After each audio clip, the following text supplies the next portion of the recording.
How's it going, guys? I actually just came back from San Diego. It's now 10 p.m. and I'm super tired. But before I even thought about it, I was like, let me go on YouTube. Let me see what videos are out. And I saw that Shane put up another, dark video. This one isn't actually a conspiracy video. It's more of just a little dark, video. But anyways, I am so excited. So I was like, what? Forget sleep. I'm going to react to this first. So, yeah, let's go react.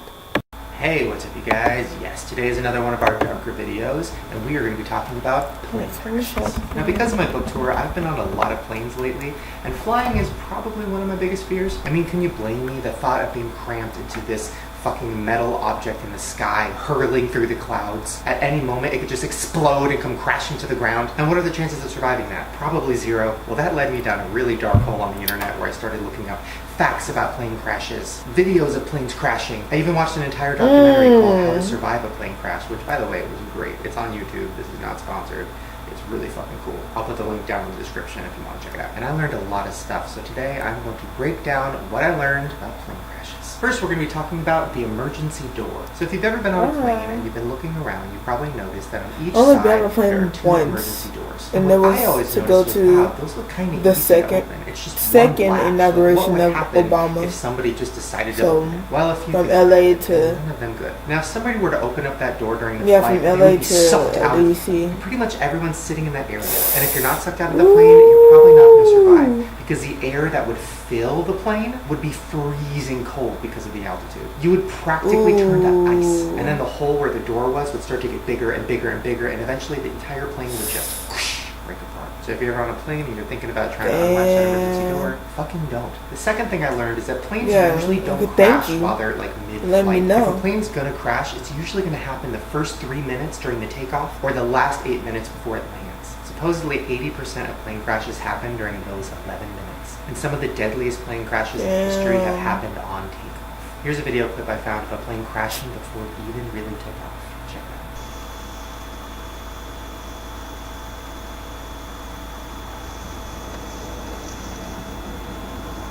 out. Oh, hell no. Oh my god. Oh my god. Wow. Now, this next thing I heard honestly creeped me the fuck out. I could not stop visualizing it, so of course I'll share it with you guys. If a plane crashes and the impact is hard enough, your body, because it's made up of 70% water, will explode. Now, I don't even know what that means or how to visualize that other than just a water balloon exploding. I mean, I've never seen an actual real video clip of somebody exploding. I've only seen it in the movies, but it's still fucking terrifying. Yeah, like in movies, video games. Now, have you ever noticed that when you're taking off or you're landing, they turn all the lights in the plane off, and usually the windows are unrolled so you can see outside? Well, the reason they do that isn't so that you'll fall asleep or so that you'll feel comfortable. No. The reason they do that is because they want your eyes to adjust to the natural lighting outside. That way, if the plane crashes while it's taking off or landing, your eyes will already be adjusted to the natural lighting outside, so that when you get to the exit door, it doesn't blind you. Oh, and those lights that go all the way across the floor are not to help you find the bathroom or to help you find your seat. It's because when the plane crashes, it fills completely with smoke, and those lights are the only thing you'll be able to see. And that's how you're going to guide you. Oh my god, are you kidding me? This is making me not want to go on a plane ever again. Now, surprisingly, a lot of people survive the actual crash of the plane. But what they usually don't survive is the fire that happens when the plane is on the ground. So when the plane crashes, you have 90 seconds to get the fuck out, and you are dead. In 90 seconds, the entire plane will fill with black, thick smoke, and breathing that in for even just a few minutes will kill you. There's been stories of planes crashing where everybody survived the crash, and then only 20 people got out of the plane from the smoke. And that's because once they open those emergency doors, people just stampede and they crush each other, and they just completely turn into chaos. And because of that, the 90 seconds goes really fast, and then everybody's dead. This next thing I learned scared the shit out of me, and it's about the pilots. I'm scared. So there was a survey done, and around 50% of pilots admitted to falling asleep while they were flying the plane. But we shouldn't be worried, right? Because there's always 2 pilots flying the plane. Well, a third of those pilots that were surveyed admitted that when they woke up from their sleep, they looked over, and the other pilot was asleep too. Now I know planes can kind of fly themselves once you're up in the air, so it's not something to be super scared Yeah, of. yeah. I don't know, call me crazy. It kind of freaks me out to think about a pilot being asleep. It freaks You're me out. playing. Holy fuck. Now I learned another fact about life jackets. We talked about this before in a conspiracy theory video, where basically the whole point of a life jacket isn't so that you'll be floating in water so you can swim home, isn't so that you'll be floating in the water so you can wait for the rescue boat. No, no, no. Usually the water's so cold that you freeze to death anyways. The point of the life jacket is so that your body is floating on the surface of the water. So that when you come to find your dead That's body, what I thought. you can get it easily. Well, I learned another thing about life jackets. Supposedly they're bright yellow for the same reason. Because if there's a crash and there's a bunch of bodies in the water, or bodies in trees and just bodies everywhere, if your dead body has that bright yellow life jacket on, they can easily see. You can find it. This next thing I learned isn't really about flying in like a normal plane. It's more about the Air Force. But basically, when you're in the Air Force, they take footprints of you. And supposedly the reason for that is because when one of those small Air Force planes crashes, the only thing left of the soldier is the foot in his boot. Oh my god. Oh my That god. really gives me chills.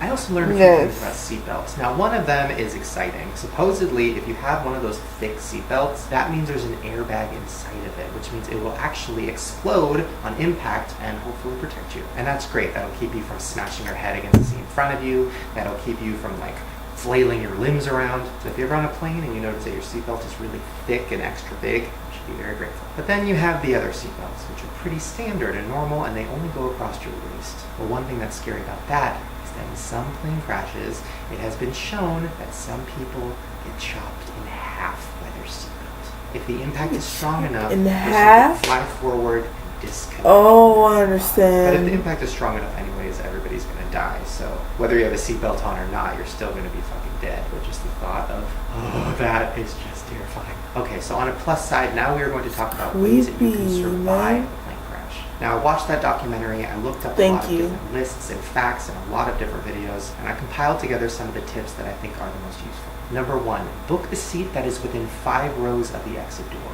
That way you'll be able to get out hopefully within that first 90 seconds. If you're sitting in the very back of the plane or even in first class at the very front, chances are you're not going to make it. Number 2, as you're entering the plane, make sure to touch each seat that you walk past and count how many seats you are from the exit. That way, if the plane is filled with smoke and you have to get out, you can touch the seats and count and remember how close you are to the exit instead of just running around frantically. Number 3, supposedly one of the safest positions that you can take if the plane is crashing is to put your head in between your knees and hug your legs. That way you're protecting your head from the seat in front of you, you're protecting your arms from flying around and breaking, and you're protecting your neck from snapping. Number 4, if the plane is taking off, or if the plane is landing, take out your headphones. Don't fall asleep. Don't drink. You want to be completely aware of your surroundings in case the plane crashes. Some people have died because they've been too drunk or they were asleep and they missed that 90-second window to get out. Number 5, if the plane crashes and you're trying to get out, leave your shit behind. So many people have died because people are wasting that 90 seconds by trying to get their shit. I don't care what's in that bag of yours. It's not that important. And just think, if you did grab your bag and then you exited that plane, somebody probably died because you took the time to grab it. Because of you. Doesn't seem worth it. Yeah. Number 6, whenever they tell you to put on that oxygen mask first before you help anybody else, fucking listen to that. The reason they tell you that is because if you don't put on that mask, within 15 seconds, you'll be passed out. So think about it this way. If you put the mask on your baby first, you'll probably be passed out by the time you go to put on your own mask. And now your baby is sitting there, fucked, because you're passed out and the plane crashes and you can't get the baby out. So put on your mask first. Now this last tip is for a very extreme circumstance, and that's if your plane explodes and you are now hurling toward the ground. Supposedly they say do not aim for water. Like hitting water from that high up is basically like hitting the ground. They say that the best position to do is to put your arms out and your legs out like you're skydiving and try to land flat. That way as you're falling, your body is kind of going against the wind, so you're going a little slower. If you curl up into a ball, you're just going to hurl toward the ground like a fucking bullet. And then if you do land like this, you will probably have every bone broken and just be really fucked up. But that position does give you slightly more of a chance of survival. Well, that's it for the video. If you liked it, please like and subscribe down below. And the original video will be down in the description. So, bye.